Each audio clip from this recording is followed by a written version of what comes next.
Okay, हमने Dalton का atomic theory पढ़ा था. नेक्स्ट हम लोग स्टडी किए थॉमसन का. Basically J Thomson, he discovered electron and also उन्होंने एक Thomson plum pudding model discover किया था basically, which was again discarded. Then it was Rutherford. ठीक है, इसके अलावा there were different particles, protons and neutrons का भी डिस्कवरी हुआ था. डिफरेंट साइंटिस्ट ने ये सब किया था. And then there was Rutherford who perform the famous alpha scattering experiment, जिसके बाद हमारा रदरफोर्ड के हिसाब से एक एटॉमिक स्ट्रक्चर, हमारा टिपिकल एटॉमिक स्ट्रक्चर जो हम लोग पढ़ते हैं, वो समझ में आया था. बट रदरफोर्ड का थ्योरी में भी हमने एक लिमिटेशन देखा था कि basically Rutherford had failed to explain the stability of atom.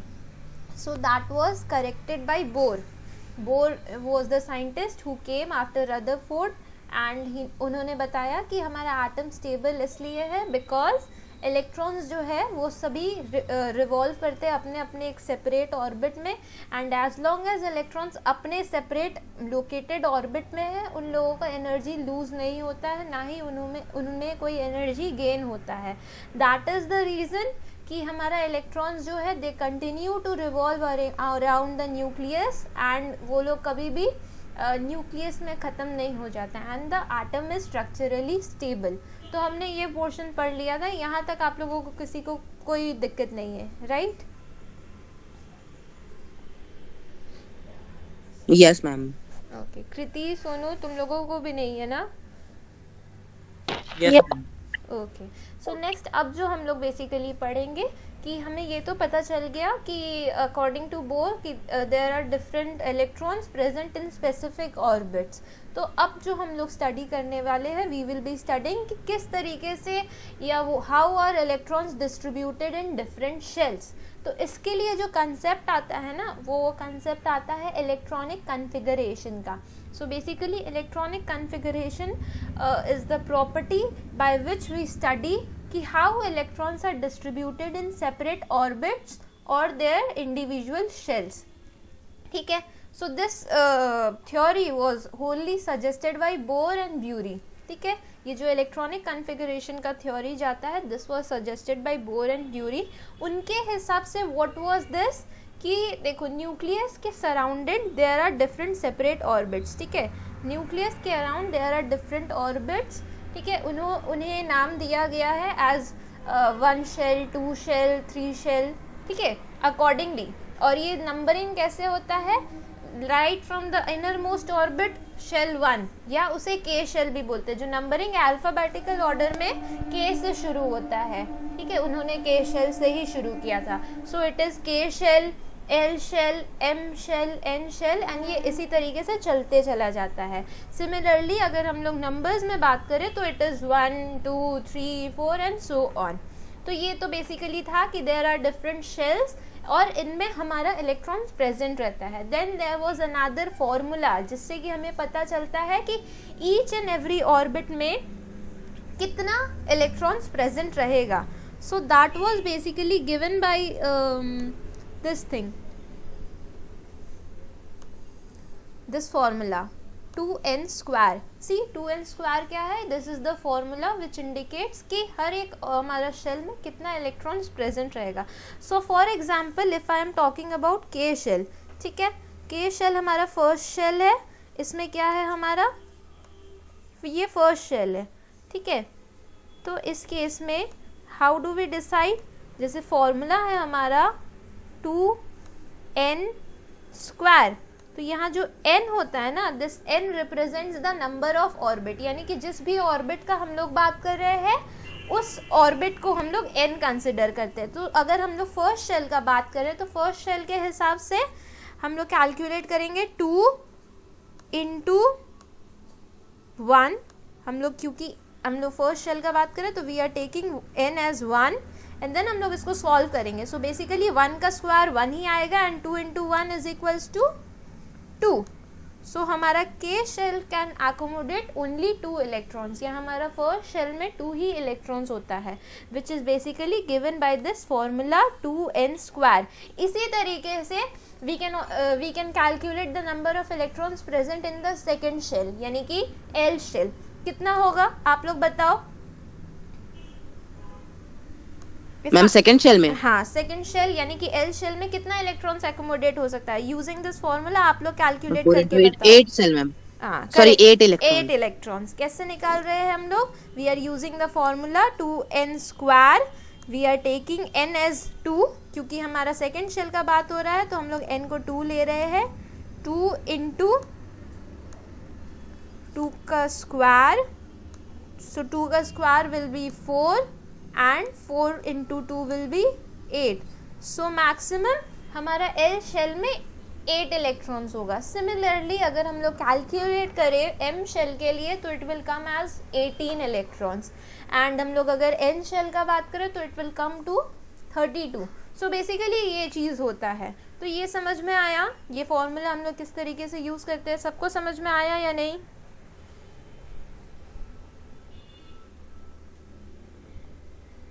Kriti, yes ma'am, सबको ये पोर्शन समझ आया या नहीं।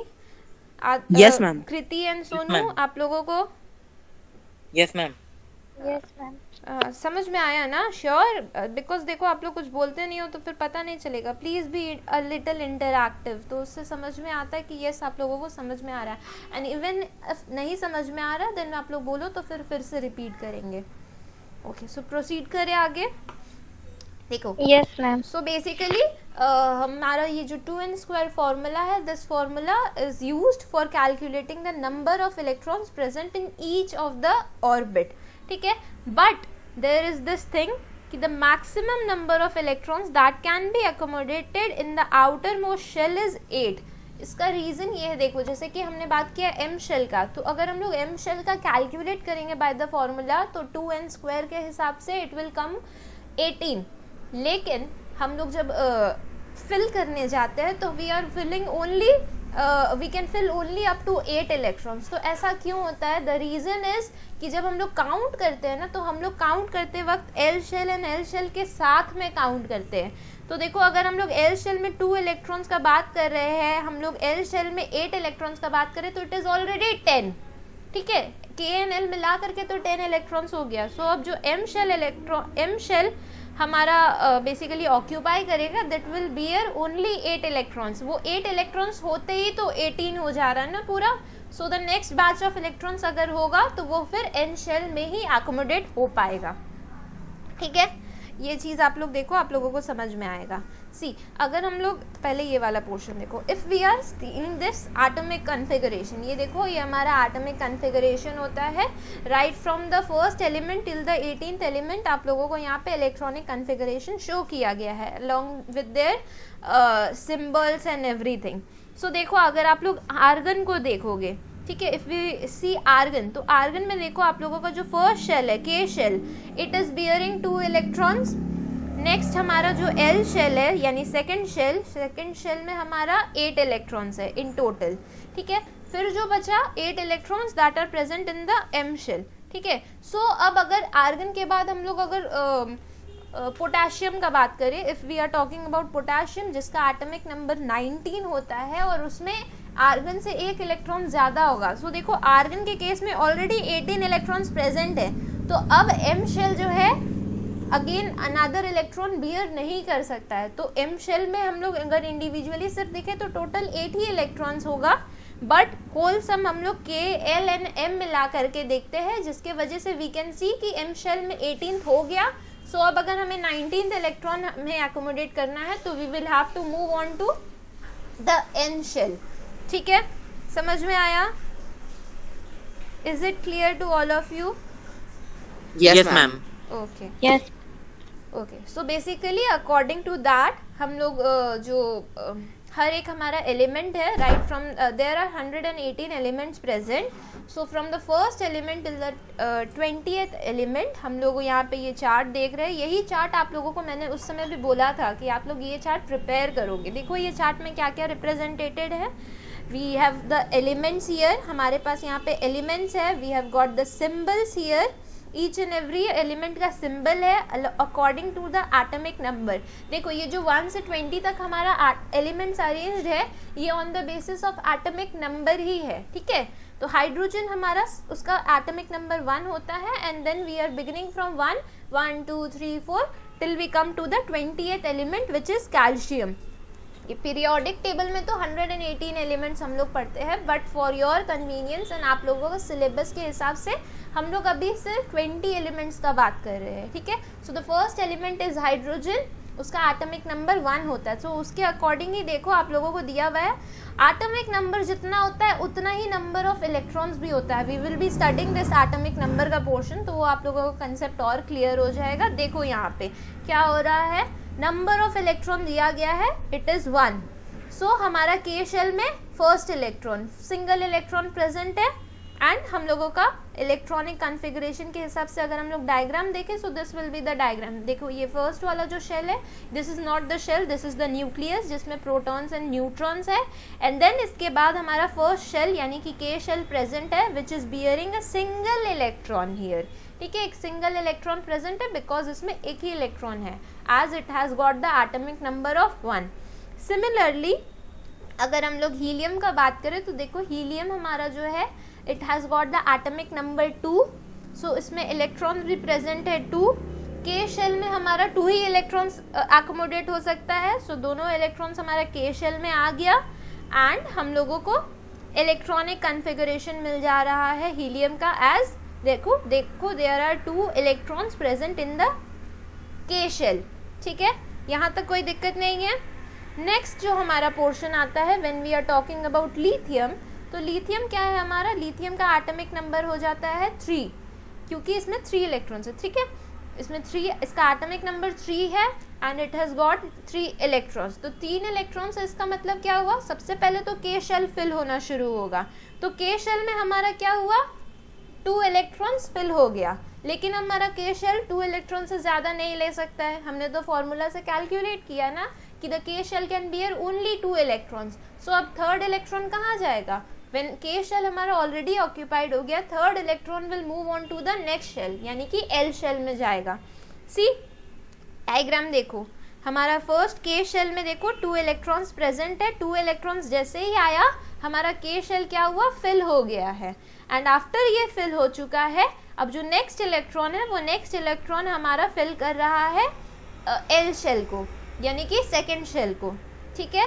सो लिथियम से लेकर के see we have got beryllium जिसका एटॉमिक नंबर 4 है, वी हैव गॉट बोरॉन जिसका एटॉमिक नंबर 5 है यानी 5 इलेक्ट्रॉन्स है।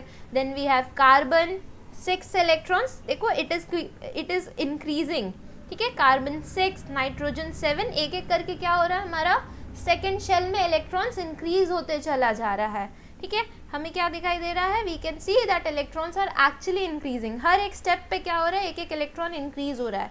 अगर हम लोग ऑक्सीजन का बात करें तो ऑक्सीजन में देखो आप लोग, there are 2 electrons in the K shell first shell में, फिर बचा हमारा 6 इलेक्ट्रॉन्स क्योंकि atomic number of oxygen is 8, तो 2 इलेक्ट्रॉन्स हमारा ऑलरेडी के शेल में, बचा कितना, 6 इलेक्ट्रॉन्स। तो 6 इलेक्ट्रॉन्स हमारा कहाँ प्रेजेंट रहेगा, it will remain present in the L shell. फिर सिमिलरली फ्लोरीन में भी है, फ्लोरीन में देखो हमारा 7 इलेक्ट्रॉन्स प्रेजेंट है, नियोन में हमारा टोटल 8 इलेक्ट्रॉन्स प्रेजेंट है। अब जैसे ही देखो, जैसे ही हमारा नियोन में 8 इलेक्ट्रॉन्स आया, क्या हुआ, हमारा एल शेल भी फिल हो गया है ना, पूरा का पूरा तो ऑक्यूपाई हो गया। सो अब जब हम लोग नेक्स्ट एलिमेंट का बात करेंगे तो एल शेल से उसको मूव करके एम शेल में भी जाना पड़ेगा। तो वैसे ही देखो सोडियम का हम लोगों का होता है, when we see sodium, sodium के केस में देखिए आप लोग, हमारा के शेल पूरा का पूरा ऑक्यूपाइड है, नेक्स्ट हमारा एल शेल जो है वो भी पूरा ऑक्यूपाइड है। एंड जो 11th इलेक्ट्रॉन आ रहा है, क्योंकि वो 11th इलेक्ट्रॉन को एल शेल में जगह नहीं मिल रहा है, it will move on to the M shell, ठीक है। Is it clear? Yes ma'am. Aditya, Sonu, आप लोगों को भी समझ में आया ये कंसेप्ट? इसी तरह से हाँ, तो basically this is the concept, किस तरीके से इलेक्ट्रॉनिक कॉन्फ़िगरेशन बनता है। आप लोगों को अगर एग्जाम में दिया जाए या होमवर्क में दिया जाए, if you are told to draw the electronic configuration of oxygen suppose, तो ऑक्सीजन के लिए अगर आप लोगों को बोला जाएगा तो आप लोग ऑक्सीजन के लिए ये वाला डायग्राम ही बनाएंगे, ठीक है, वेयर वी गेट हमारा न्यूक्लियस है, न्यूक्लियस के बाद there is the first shell जिसमें 2 इलेक्ट्रॉन्स है, next we have got the L shell जिसमें हमारा 6 इलेक्ट्रॉन्स है। और ऑक्सीजन का कॉन्फ़िगरेशन कैसा होता है? ऑक्सीजन का कॉन्फ़िगरेशन अगर हम लोग देखें तो पहला के शेल में 2 इलेक्ट्रॉन्स है, तो 2, एंड नेक्स्ट हमारा एल शेल में 6 इलेक्ट्रॉन्स है, तो 2,6, ठीक है, इट इज़ 2,6। इस तरीके से इलेक्ट्रॉनिक कॉन्फ़िगरेशन हम लोग लिखते हैं। सो आप लोगों को क्या करना होगा, आप लोगों का वर्क है अब सबसे पहले इम्पॉर्टेंट, क्योंकि आप लोग इतना प्रॉपर केमिस्ट्री पढ़ रहे हो, so you need to remember the first 20 elements क्या क्या है सीरीज में, ठीक है। You need to know their symbols and उनके हिसाब से उन लोगों का एटॉमिक नंबर, ठीक है, क्योंकि सीरीज में जब आप लोग लर्न कर रहे हो उसका मतलब वही है कि वो एटॉमिक नंबर के बेसिस में ही 1 से 20 तक अरेंज्ड है। जितना एटॉमिक नंबर होता है उतना ही नंबर ऑफ इलेक्ट्रॉन्स भी प्रेजेंट रहता है, ठीक है, इसमें तो कोई हम लोगों का डिफरेंस नहीं है। एंड अकॉर्डिंगली ये देखो आप लोगों को KLMN जो भी लिखा हुआ है, this is the basically electronic configuration, ठीक है। आप लोगों को प्रॉपर ये जो चार्ट है ये एकदम अच्छा सा चार्ट है, अगर आप लोग ये चार्ट का स्क्रीनशॉट ले करके रखते हो या आप लोग इस चार्ट के थ्रू मेमोराइज करते हो, so it will be very helpful for you all. इसमें इलेक्ट्रॉनिक कॉन्फ़िगरेशन भी आप लोगों को एकदम अच्छे से मिल जा रहा है।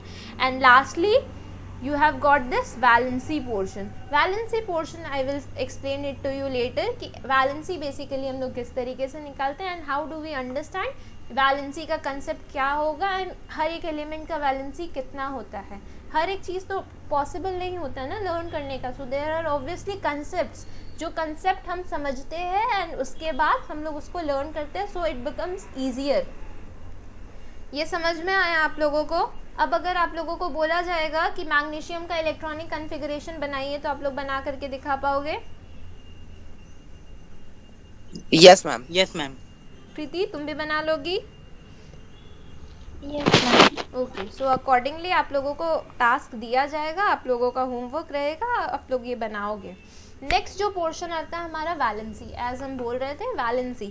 सो बेसिकली वैलेंसी हम लोग जब समझने जाते हैं तो it has got quite definition as well and कुछ चीज़ें जो हमें समझना पड़ता है।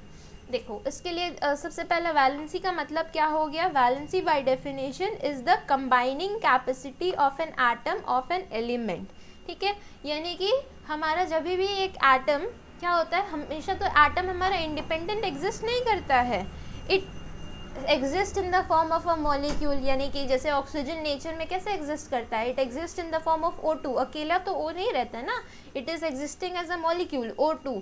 सिमिलरली वाटर का अगर हम लोग बात करें H2O, तो where hydrogen and oxygen they are both existing together as a compound. तो हमारा एक एलिमेंट दूसरे एलिमेंट के साथ किस तरीके से कंबाइन करेगा, what is the combining capacity of that particular element, इसे हम लोग लर्न करते हैं या समझते हैं एज वैलेंसी, ठीक है। सो ये हुआ वैलेंसी। वैलेंस इलेक्ट्रॉन्स का मतलब क्या हुआ? हमने अभी देखा कि अलग अलग एलिमेंट्स के आउटर मोस्ट शेल में अलग अलग नंबर ऑफ इलेक्ट्रॉन्स हमें दिख रहे थे। जैसे कि ऑक्सीजन हमने पढ़ा, ऑक्सीजन का आउटर शेल में 6 इलेक्ट्रॉन्स थे। सो उसके हिसाब से जो the outermost electrons present in any element are known as valence electrons, ठीक है। outermost shell में जितने भी electrons present रहेंगे वो उस एटम का वैलेंस इलेक्ट्रॉन्स होता है, ठीक है।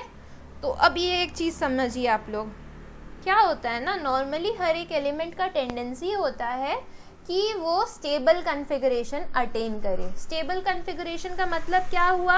ऐसा कॉन्फ़िगरेशन जिसमें कि उन लोगों का आउटर मोस्ट शेल जो होगा वो फुलफिल्ड होगा। जैसे कि आप लोग देखो यहाँ चार्ट के एंड में हीलियम, नियॉन एंड आर्गन के केस में क्या हो रहा है, इन लोगों का जो आउटर मोस्ट शेल है वो कम्प्लीटली ऑक्यूपाइड है, फिल्ड है, ठीक है।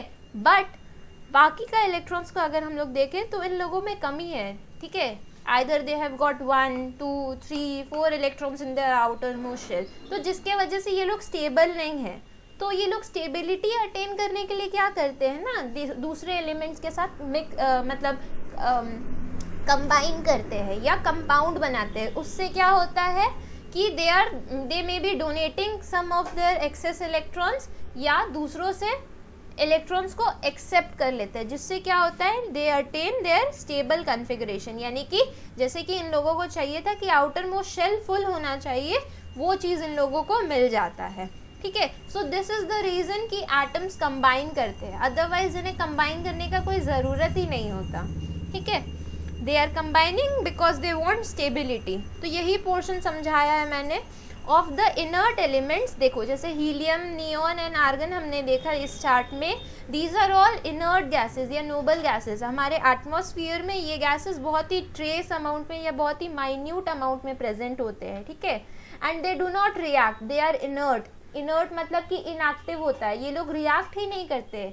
सो क्यों रिएक्ट नहीं कर रहे हैं? क्योंकि ये लोग कंसिडर कर रहे हैं कि ये लोग अपने आप में ही बहुत ज़्यादा केपेबल है, ठीक है।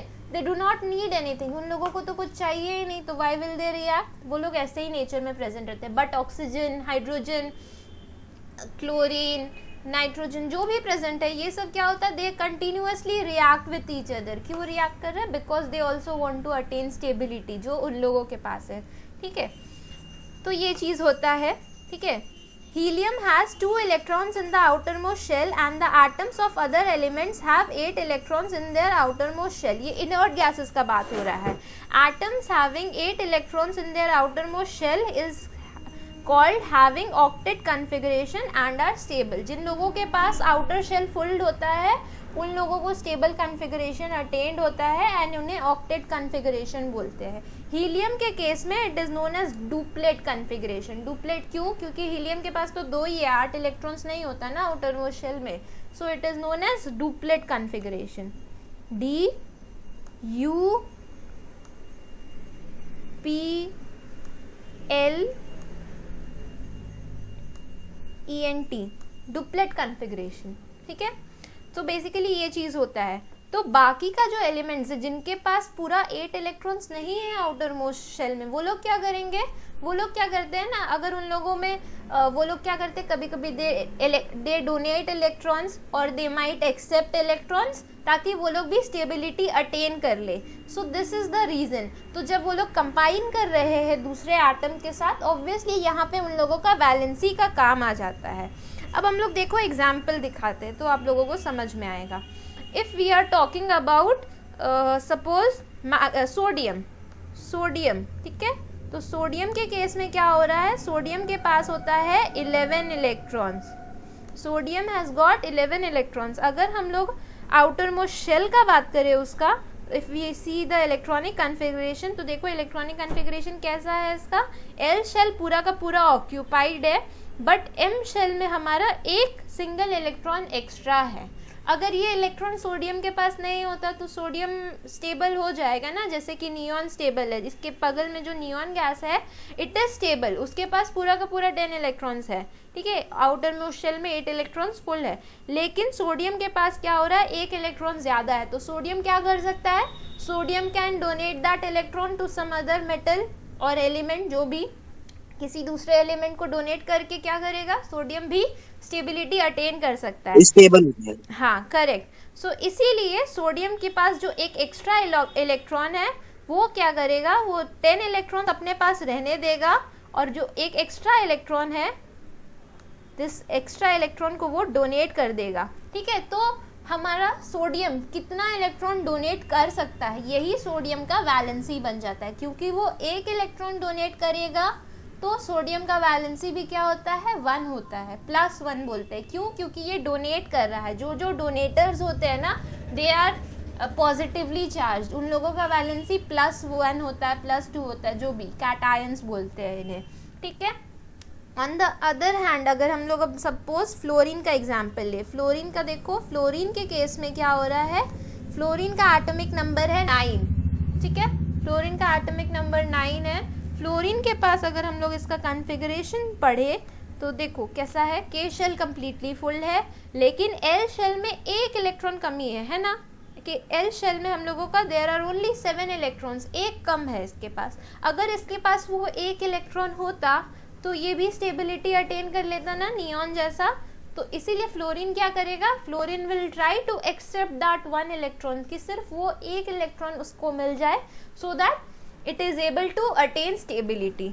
सो वही काम करता है फ्लोरीन। फ्लोरीन क्या करेगा, फ्लोरीन विल बेसिकली ट्राई कि उसके पास ऑलरेडी 9 इलेक्ट्रॉन्स है, इट विल ट्राई कि उसका वो जो 1 इलेक्ट्रॉन है वो कहीं से उसको ऐड अप हो जाए, ठीक है, दैट इज बेसिकली कहीं से भी किसी से भी अरेंज करके if it could take it, तो वो जैसे ही वो ले लेगा तो it will also attain stability, ये चीज़ होता है। तो यही फ्लोरीन का वैलेंसी बन गया, यानी कि क्योंकि फ्लोरीन एक इलेक्ट्रॉन डोनेट कर सकता है तो फ्लोरीन का वैलेंसी क्या होगा, 1 होगा, -1। क्यों? क्योंकि फ्लोरीन एक इलेक्ट्रॉन एक्सेप्ट कर रहा है। सो बेसिकली यहीं से वैलेंसी का कंसेप्ट हमें समझ में आता है। ये जो हम लोग टेबल देख रहे हैं, ये जो चार्ट है, बेसिकली अलग अलग एलिमेंट्स का अलग अलग वैलेंसी हम लोग जो देख रहे हैं, ये किस बेसिस पे कैलकुलेट किया गया है, दिस हैज़ बीन कैलकुलेटेड कि उनका आउटर मोस्ट शेल में कितना इलेक्ट्रॉन्स है, और ऑन द बेसिस ऑफ कि उनका आउटर मोस्ट शेल में कितना इलेक्ट्रॉन्स है, वो लोग कितना इलेक्ट्रॉन एक्सेप्ट करेंगे या कितना इलेक्ट्रॉन्स डोनेट करेंगे, ये चीज़ हम लोग कैलकुलेट करते हैं। इसी के हिसाब से हमने वैलेंसी का कंसेप्ट सीखा है। अब हम लोग शुरू से देखेंगे। सबसे पहले सोनू ट्राई करेगा। सोनू तुम रिस्पॉन्ड करना, ठीक है। देखो हाइड्रोजन है, हाइड्रोजन का पास एक ही इलेक्ट्रॉन होता है, ठीक है, it has got just 1 single electron, ये समझ में आ रहा है। इसके पास वो एक इलेक्ट्रॉन है, तो हाइड्रोजन को भी क्या चाहिए, हाइड्रोजन को एक इलेक्ट्रॉन और चाहिए ताकि वो क्या हो, हीलियम जैसा हो जाए। हीलियम के पास 2 इलेक्ट्रॉन्स प्रेजेंट है, डुप्लेट कॉन्फ़िगरेशन में स्टेबल है, इसीलिए देखो हीलियम का वैलेंसी 0 है। तो हाइड्रोजन भी क्या चाहता है, hydrogen also wants to accept 1 electron और डोनेट 1 इलेक्ट्रॉन, ठीक है। तो उससे क्या होगा, हाइड्रोजन का भी स्टेबिलिटी अटेन कर लेगा। तो उसके हिसाब से ये बताओ हाइड्रोजन का वैलेंसी क्या होना चाहिए, 1 होगा ऑब्वियसली। अगर हाइड्रोजन हमारा एक इलेक्ट्रॉन एक्सेप्ट कर लेता है तो उसका भी शेल हो जाएगा ना +2, मतलब 2 हो जाएगा, उसके पास भी 2 इलेक्ट्रॉन्स हो जाएगा। हाइड्रोजन के पास ऑलरेडी 1 इलेक्ट्रॉन है, एंड अगर उसको कहीं से एक इलेक्ट्रॉन और मिल जा रहा है, देन उस केस में क्या होगा, हाइड्रोजन भी जो है हमारा, उसके पास भी 2 इलेक्ट्रॉन्स हो जाएगा जस्ट लाइक हीलियम, एंड वो भी स्टेबिलिटी अटेन कर लेगा। तो हाइड्रोजन का वैलेंसी 1 है। नेक्स्ट हीलियम का तो हम लोग जानते ही है, हीलियम डुप्लेट कॉन्फ़िगरेशन में है, तो उसका वैलेंसी क्या होगा, 0 होगा। नेक्स्ट कृति तुम बताओ, if we are talking about lithium, ध्यान दो इधर, लिथियम का एटॉमिक नंबर क्या है, 3, ठीक है। नेक्स्ट इसका अगर हम लोग कॉन्फ़िगरेशन देखें तो के शेल में लिथियम के पास 2 इलेक्ट्रॉन्स है और एल शेल में एक ही इलेक्ट्रॉन है। तो लिथियम को क्या करना चाहिए, लिथियम को भी स्टेबिलिटी चाहिए, लिथियम क्या करेगा बताओ। मैम 1 दे देगा। करेक्ट, तो वो क्या कर रहा है, एक इलेक्ट्रॉन डोनेट करने का कोशिश करेगा। तो इसी के हिसाब से लिथियम का वैलेंसी क्या होगा, 1, बस, ठीक है। सो बेसिकली लिथियम कितना इलेक्ट्रॉन क्या डोनेट करने का कोशिश कर रहा है, वही लिथियम का वैलेंसी है। नेक्स्ट अगर हम लोग देखो ट्राई करें beryllium, if we talk about beryllium, beryllium का एटॉमिक नंबर 4 है। बेरिलियम का हम लोग अगर इलेक्ट्रॉनिक कॉन्फ़िगरेशन देखें तो फर्स्ट शेल में हमारा 2 इलेक्ट्रॉन्स है, एल शेल में भी 2 ही इलेक्ट्रॉन्स है, ठीक है। इसमें अगर इसको 8 इलेक्ट्रॉन्स चाहिए तो इसमें 6 इलेक्ट्रॉन्स का कमी है, ठीक है। सो आदित्य तुम बताओ, वो 2 इलेक्ट्रॉन्स डोनेट कर देगा या 6 इलेक्ट्रॉन्स एक्सेप्ट करने का कोशिश करेगा, बेसिकली मैम 2 इलेक्ट्रॉन्स डोनेट करेगा। करेक्ट, तो 2 इलेक्ट्रॉन्स डोनेट कर देगा। तो इसी के हिसाब से बेरिलियम का वैलेंसी क्या हो गया, 2, समझ आया।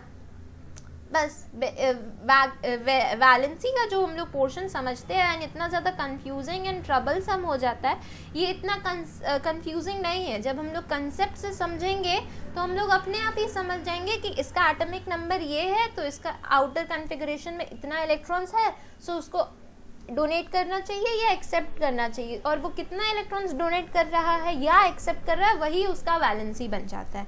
अब अगेन हम लोग एक अनदर एग्जांपल देखते हैं। सपोज हम लोग अगर बात कर रहे हैं, suppose we are taking aluminium, ठीक है, हम लोग एल्युमिनियम का बात करते हैं। एल्युमिनियम का एटॉमिक नंबर कितना है, 13। सोनू तुम बताओ, ठीक है। एल्युमिनियम का एटॉमिक नंबर 13 है। इसका अगर हम लोग कॉन्फ़िगरेशन स्टडी करें तो के शेल में 2 इलेक्ट्रॉन्स है, एल शेल में 8 इलेक्ट्रॉन्स है, लास्ट एम शेल में 3 इलेक्ट्रॉन्स है, ठीक है। एम शेल में इसके पास 3 इलेक्ट्रॉन्स है और अगर इसको उस शेल में भी अगर स्टेबिलिटी चाहिए तो या तो ये 3 इलेक्ट्रॉन्स डोनेट कर सकता है या फिर 5 इलेक्ट्रॉन्स एक्सेप्ट कर सकता है। तो what will be wiser? Aluminium ma'am क्या डोनेट करेगा? कर देगा। करेक्ट, 3 इलेक्ट्रॉन्स क्या करेगा? डोनेट कर देगा। तो उसी के हिसाब से एल्युमिनियम का वैलेंसी क्या होगा? +3। ठीक है, क्योंकि डोनेट कर रहा है तो प्लस, एक्सेप्ट करेगा तो माइनस। अच्छा, नेक्स्ट कृति तुम बताओगी। हम लोग क्लोरीन का बात कर रहे हैं। Suppose it is chlorine. Chlorine का एटॉमिक नंबर है 17। इसका अगर हम लोग कॉन्फ़िगरेशन देखें 2,8,7, ठीक है। इसका आउटर मोस्ट शेल में 7 इलेक्ट्रॉन्स है इसके पास, इसको एक कम है, ठीक है। So what will it do? 7 donate करेगा या एक एक्सेप्ट करेगा? एक एक्सेप्ट करेगा। सो क्लोरीन का वैलेंसी क्या होगा?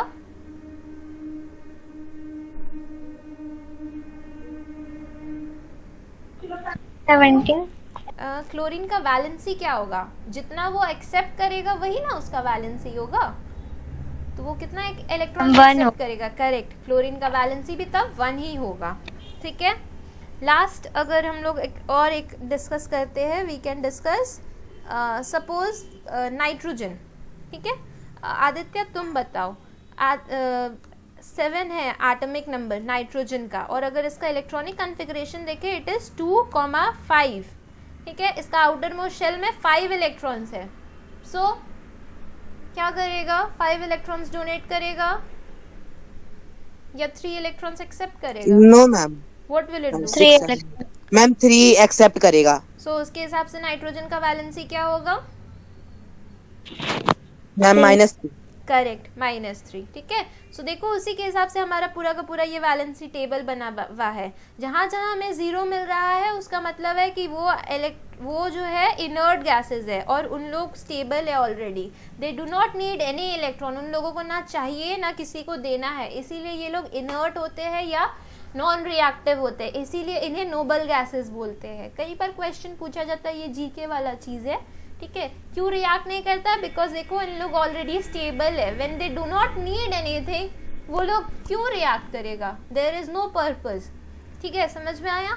फिर देखो also there are a certain substances जिसका देखो 4 इलेक्ट्रॉन्स है, आउटर शेल में 4 इलेक्ट्रॉन्स प्रेजेंट है। तो जिनके पास 4 इलेक्ट्रॉन्स है वो लोग क्या करेंगे? वो लोग 4 इलेक्ट्रॉन्स दे भी सकते हैं, वो लोग 4 इलेक्ट्रॉन्स एक्सेप्ट भी कर सकते हैं। तो ये कंट्रोवर्शियल होता है, वो लोग अपने हिसाब से देख लेते हैं। नॉर्मली देखा जाता है कि ये लोग जो है शेयर कर लेते हैं इलेक्ट्रॉन्स, ठीक है। दे शेयर इलेक्ट्रॉन्स, ना तो वो लोग डोनेट करते हैं ना एक्सेप्ट करते हैं, they are just sharing electrons.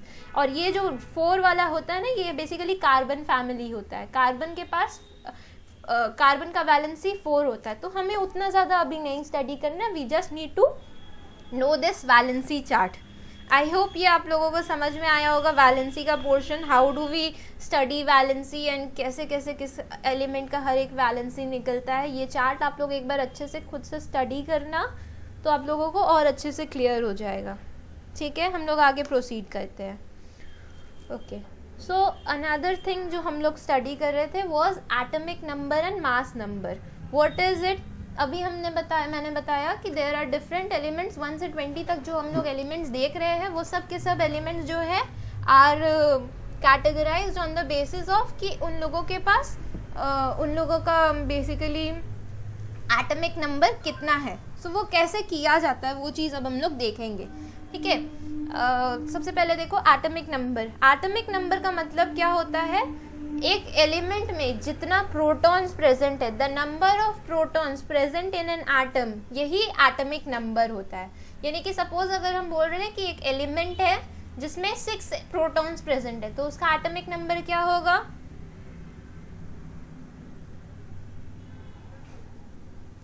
बताओ। Yes ma'am. इफ अगर एक एलिमेंट में 6 प्रोटॉन्स है तो उसका एटॉमिक नंबर क्या होगा? मैम आदित्य आपका आवाज 6 ही होगा। करेक्ट। सो बेसिकली हम लोग क्या बोल रहे हैं? The number of protons present in an element. एक एलिमेंट में जितना प्रोटॉन्स है उतना ही उसका एटॉमिक नंबर होगा।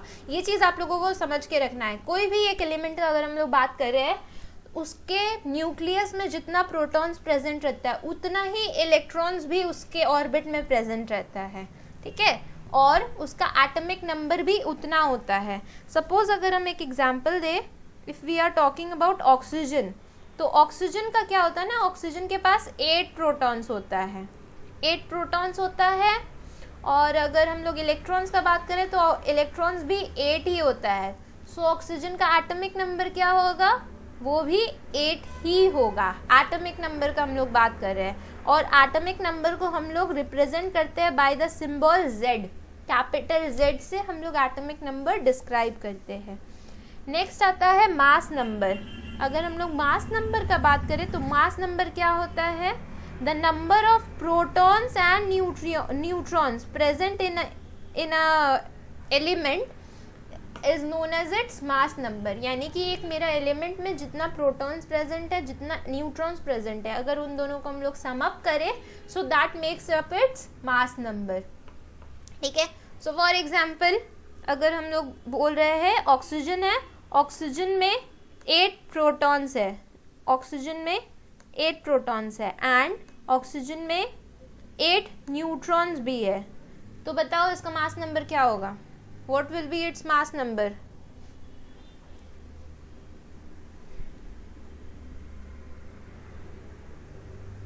मैम 8 प्रोटॉन है और 8 न्यूट्रॉन है। Yes, 8 protons and 8 ma'am neutrons. 16 होगा। करेक्ट, मास नंबर होगा 16, क्योंकि protons and neutrons add up हो जा रहा है। सिंपल मैथ्स है, ठीक है, कोई बहुत ज़्यादा हम लोगों को इसमें कैलकुलेशन नहीं करना होता है, एकदम सिंपल है। अब सपोज मान लो हमारा एक दूसरा एलिमेंट है, if there is an element x, ठीक है, इसका आंसर कृति करेगी। इफ़ उसमें मानो सपोज उसमें 11 प्रोटॉन्स है, if there are 11 protons in it, and उसका उसमें 12 न्यूट्रॉन्स है, ठीक है, 11 प्रोटॉन्स 12 न्यूट्रॉन्स। तो कृति तुम बताओ इसका एटॉमिक नंबर क्या होगा? मैम इसका एटॉमिक नंबर यस कृति बोलो। हेलो मैम बता दे दो कि 24, हाँ 23। मास नंबर होगा ना, 23 तो मास नंबर होगा, ठीक है। हम पहले पूछा atomic number, what will be its atomic number? Atomic number पहले बताओ।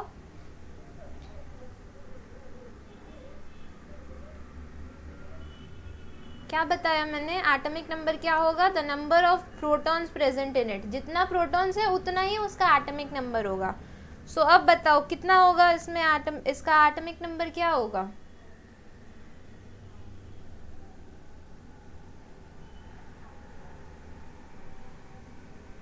मैम 11। हाँ ठीक है, क्योंकि 11 प्रोटॉन्स है तो एटॉमिक नंबर भी 11 ही होगा।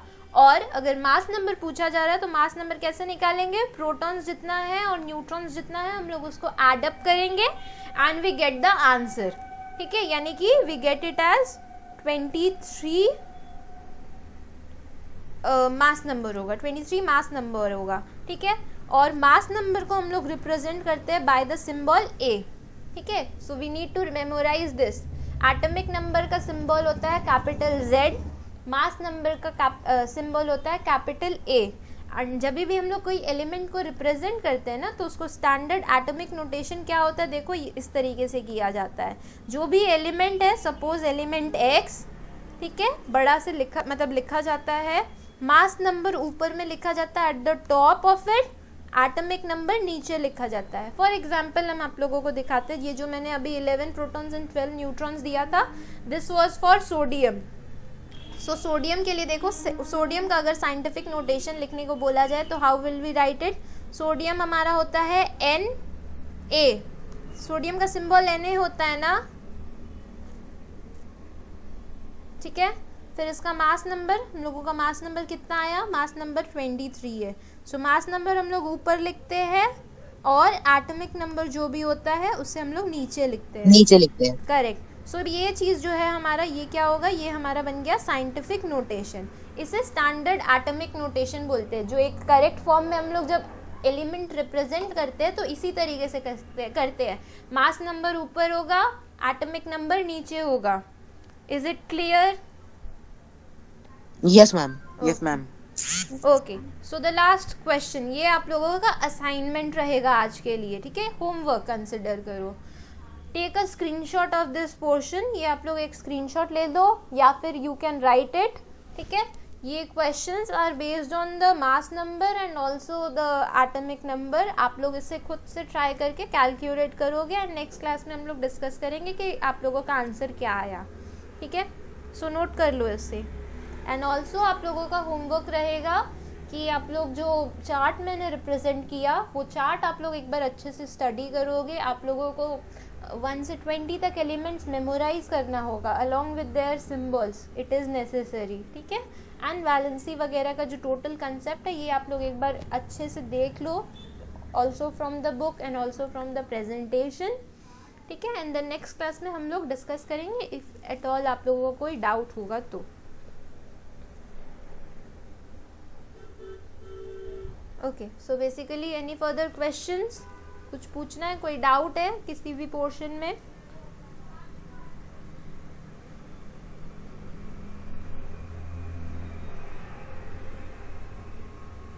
Students please respond. No ma'am. Okay okay, आप लोगों ने ले लिया क्वेश्चंस, नोट कर लिया है और डू मैम कर रहे हैं। ओके ओके, ठीक है, कंटिन्यू।